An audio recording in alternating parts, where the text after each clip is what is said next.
அன்பார்ந்த மாணவர்களே, இப்போ நம்ம பார்க்க போகிறது என்ன அப்படின்னா 12th ஃபிசிக்ஸில் 4ஆம் பாடத்தில் மின்காந்த தூண்டல் அப்படிங்கிற ஒரு டாபிக். மின்காந்த தூண்டல் போன பாடத்தில் என்ன பார்த்தோம் அப்படின்னா மின்னோட்டம் பாயும் கடத்தியின் மூலமாக ஒரு காந்த புலம் உருவாகும்னு பார்த்தோம். இங்கே அப்படியே உள்டா, காந்தப்புலத்தில் வைக்கப்பட்ட ஒரு கடத்தி நகரும் போது அங்கே ஒரு மின்புலம் உருவாகுது. பேட்டரியே நீங்கள் கொடுக்காம மின்புலத்தை உருவாக்க முடியுமா அப்படின்னா இந்த மின்காந்த தூண்டல் மூலமாக உருவாக்கலாம். ஒரு மூடிய கம்பிச்சுருளுடன் தொடர்புடைய காந்த பாயம் மாறும் போதெல்லாம் நீங்கள் கரண்ட் பேட்டரி கொடுக்க வேண்டாம், ஒன்றும் கொடுக்க வேண்டாம். அந்த கம்பிச்சுருளோடு தொடர்புடைய காந்த பாயத்தை மாற்றிக்கிட்டே இருந்தோம்னா அங்கே ஒரு மின்னோட்டம் தூண்டப்படும், ஒரு மின்னியக்கு விசை தூண்டப்படும். அந்த மின்னோட்டத்துக்கு தூண்டப்பட்ட மின்னோட்டம்னு பேர், அந்த மின்னியக்கு விசைக்கு தூண்டப்பட்ட மின்னியக்கு விசைன்னு பேர். இதை தெளிவாக புரிஞ்சுக்கணும் அப்படின்னா அடுத்து போகிறோம் பாருங்கள். காந்த பாயம் அப்படிங்கிற கான்செப்டை நீங்கள் தெரிஞ்சுக்கணும். அது என்ன சார் காந்த பாயம் மாறும் போதெல்லாம் அப்படின்னு சொல்கிறேங்க அப்படின்னு சொல்லணும் இல்லையா? இந்த காந்த பாயம்னு என்ன அப்படின்னா ஒரு காந்தம் இருக்குன்னா அந்த காந்தத்தை சுற்றி காந்த விசை கோடுகள் இருக்குது அப்படின்னு சொல்லியிருக்கோம். ஒரு குறிப்பிட்ட பரப்பின் வழியாக எவ்வளோ காந்த விசை கோடுகள் போகுதோ அதுதான் என்னது காந்தப்புலம், காந்த பாயம். இப்போ பாருங்களேன், 3 லைனில் கொடுத்துருக்கு பாருங்க. பரப்பின் வழியே செங்குத்தாக கடந்து செல்லும் காந்தப்புல கோடுகளின் எண்ணிக்கை. எத்தனை காந்தப்புல கோடுகள் இருக்கோ அதுக்கு ஏற்றப்புல காந்தப்புல வலிமை இருக்கும். எவ்வளோ காந்த விசை கோடுகள் போகுதோ அதுக்கு ஏற்றாப்புல காந்த பாயம் அந்த இடத்துல இருக்கும். ஸோ இது ஒரு பரப்பு சம்மந்தப்பட்டதுனால ஃபை பி, இதுக்கு என்ன சிம்பிள் போடுறாங்கன்னா ஃபை அப்படின்னு போடுறாங்க. Phi B is equal to integral of B dot d A, B vector dot d A vector. அப்போ ரெண்டுத்தோட ப்ராடக்ட் வந்து ஒரு ஸ்கேலார் ப்ராடக்ட். இது 2 வெக்டரின் புள்ளி பெருக்கம். அப்போ கிடைக்கக்கூடிய மதிப்பு எப்படி இருக்கும் அப்படின்னா வெக்டாராக இருக்காது, ஒரு எண் மதிப்பு மட்டும் கொண்டதாக இருக்கும். அதனால் காந்த பாயம் என்கிறது ஒரு எண் மதிப்பு, காந்த பாயக்கோடுகளின் எண்ணிக்கை. இந்த படத்தில் கொடுத்துருக்கோம் பாருங்க, அழகா ஒரு மஞ்சள் கலரில் ஒரு சர்க்கிள் போட்டிருக்கு. இது வழியோடு எத்தனை காந்த விசை கோடுகள் போகுதுன்னு இந்த படத்தில் 3 காந்த விசை கோடுகள் போகுது, காந்தப்புல கோடுகள். சரியா? அந்த பரப்புக்கு செங்குத்தாக என் கேப் அப்படின்னு ஒரு சிவப்பு கலர் கோடு போட்டிருப்போம். இந்த தீட்டாங்கிறது என்ன அப்படின்னா அந்த காந்த புலத்திற்கும் அந்த சர்ஃபேஸ் இருக்குல்ல அந்த பரப்போட செங்குத்துக்கும் உள்ள கோணம், இதுதான் தீட்டா. ஸோ இந்த பையை எப்படி எழுதலாம் அப்படின்னா கீழே ஒரு ஈக்குவேஷன் இருக்குது பாருங்கள். B dot d S equal to B A cos theta. Integral எடுத்தாச்சு, அதனால் பிஏ காஸ் தீட்டா. இப்போ ரெண்டாவது ஆவணா படத்தில் பாருங்கள், அந்த நார்மல் செங்குத்து சிவப்பு கலரில் இருக்கு இல்லையா, அந்த நார்மலும் அந்த பிங்கிற அந்த காந்த புலமும் ஒரே டைரக்ஷன் இருக்குனால தீட்டா இஸ்குவல் டு 0 டிகிரின்னு போடுறோம். அப்போ செங்குத்தாக இருக்கும்போது தீட்டா 0னா காஸ் இஸ்குவல் டு எவ்வளவு, காஸ் தீட்டா 1ன்னு வரும். So phi is equal to B A பெரும மதிப்பாக இருக்கும். இந்த காந்த பாயத்தின் எஸ்ஐ அலகு எவ்வளவு, TM², டெஸ்லா மீட்டர் ஸ்கொயர்.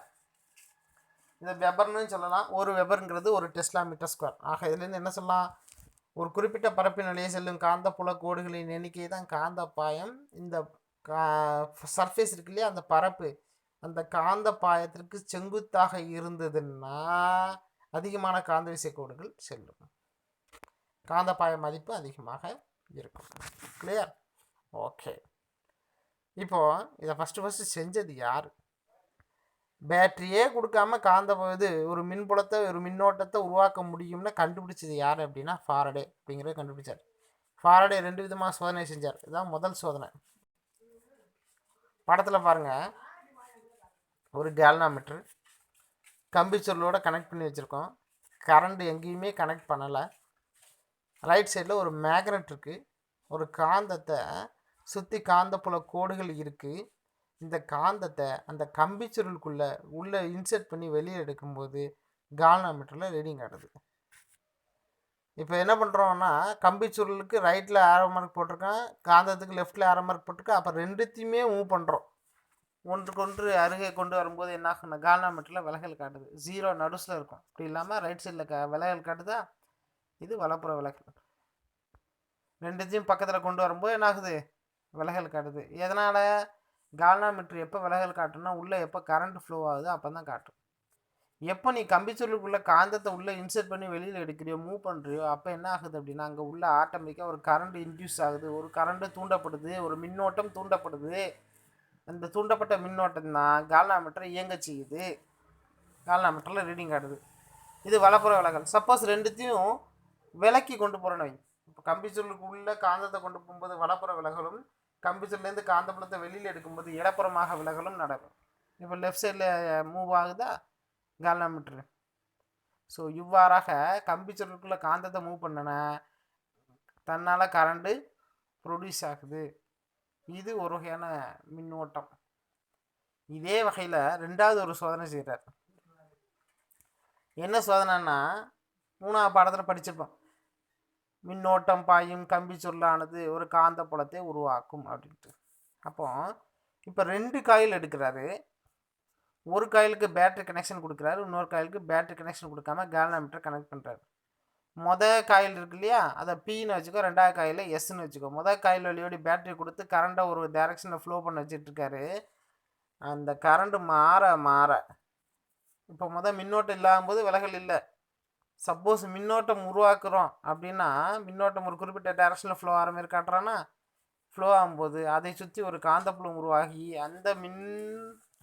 அந்த காந்தப்புலம் ரெண்டாவது இதில் என்ன ஆகுது, காயிலில் ஒரு விலகலை உருவாக்குது, ஒரு கரண்ட்டை ப்ரொடியூஸ் பண்ணுது.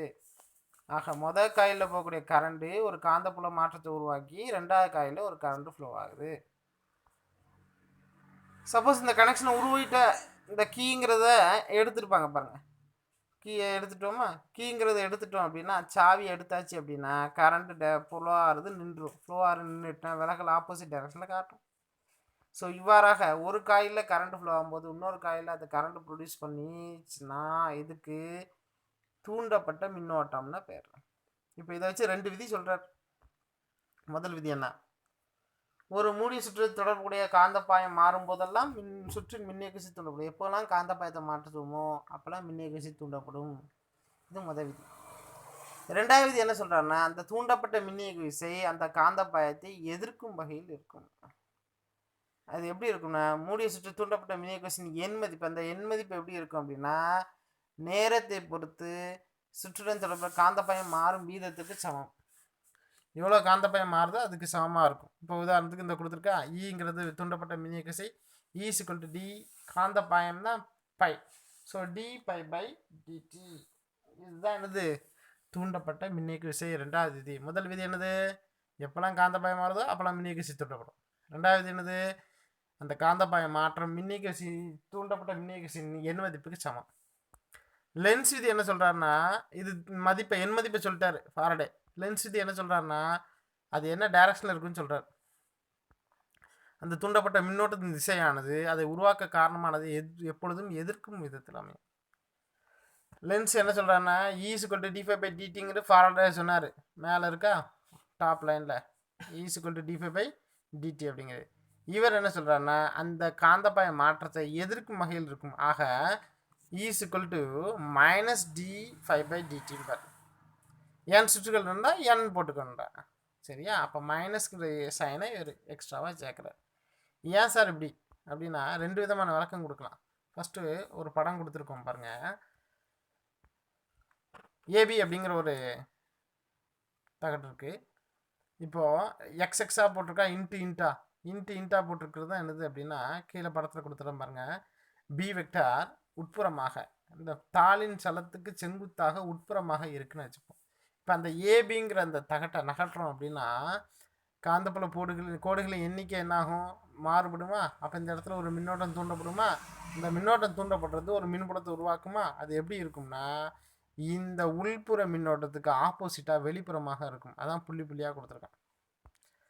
இது ஒன்று. ரெண்டாவது என்னது அப்படின்னா, சப்போஸ் ஒரு மேக்னெட்டுக்குள்ளே ஒரு காயிலுக்குள்ளே ஒரு மேக்னெட்டை உள்ளே இன்சர்ட் பண்ணி வெளில எடுக்கும்போது கரண்ட் ப்ரொடியூஸ் ஆகுனோம்னா அது என்ன ஆகும்னா, அந்த காயிலுக்குள்ளே மேக்னெட் உங்கள் உள்ளே செலுத்தும் போது அதை எதிர்க்கும் விதமாக அமையும். சப்போஸ் நீங்கள் மேக்னெட்டை உள்ளே தள்ளினங்க அப்படின்னா அது வெளியில் தள்ளும். சப்போஸ் நீங்கள் மேக்னெட்டை வெளியில் எடுத்தீங்கன்னா அது உள்ளே இருக்கும். இப்படி நீங்கள் என்ன வேலை செய்கிறீங்களோ அதுக்கு எதிராக தான் அந்த விசை செயல்படும். இந்த தூண்டப்பட்ட மின்னோட்டத்தை இவர் ஃப்ளெமிங்கிறவர் ஒரு விதி மூலமாக சொல்கிறாரு. அந்த விதிக்கு பேர் என்னன்னா ஃப்ளெமிங் வழக்கை விதின்னு பேர். இவர் என்ன சொல்கிறாருன்னா, படத்தில் இருக்க மாதிரி 2-3 விரல் எடுத்து செங்குத்தாக வச்சுக்கணும். என்ன விரல்லாம் சொல்லுங்கள் பார்ப்போம். கட்டை விரல், ஆள்காட்டி விரல், நடுவிரல், மூன்றையும் ஒன்றுக்கொன்று செங்குத்தாக வச்சாங்கன்னா அதில் கொடுத்துருக்க வரிசைப்படி தான் சொல்லணும். ஆள்காட்டி விரல் இல்லைன்னா சுட்டு விரல். சுட்டு விரல் எதை குறிக்கும்னா காந்தப்புலத்தின் திசையை குறிக்கும். பெருவிரல் எதை குறிக்கும்னா கடத்தி இயங்கும் திசையை குறிச்சுன்னா, நடுவிரல் இருக்கு இல்லையா, அது மின்னோட்டத்தின் திசையை குறிக்கும்.